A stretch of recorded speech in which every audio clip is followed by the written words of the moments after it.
was driving home from work one night, taking my usual route home. I got out at midnight, so it was probably 12:15ish at this point.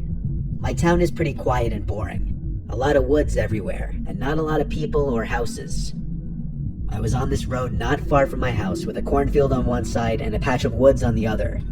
It was midsummer and like 75 degrees, so I had my convertible top down. I was cruising down the street going like 50 when I heard a loud, blood-curdling woman's scream come from one side of the road, but I couldn't tell which one. I brought the car to a quick halt by slamming on the brakes and listening.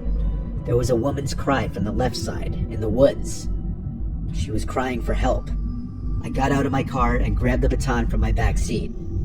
I walked towards the woods and called back, "Who is out there?" And the woman immediately called back, "Please help me." I began to run into the woods, swiping all the twigs and bushes out of my way. I yelled out to the woman to keep screaming so I could find her. She'd every 10 seconds or so scream help, and I'd approach in that direction, running, screaming back. But pretty soon, I started to realize no matter how far into the woods I went, the woman's yells didn't seem to get any closer or louder.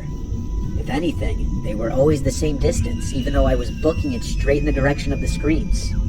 I screamed out, "Tell me where you are," and about 5 seconds later, the woman once again screamed out, "Help." I stopped in my tracks now. I didn't like this. I started to feel like I was walking into some kind of trap. I turned around and started running back in the direction I came.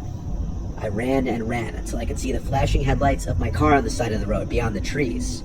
The whole way back, I still heard the woman's screams, but they were still the same distance no matter how much closer to my car I got, as if she were following me back.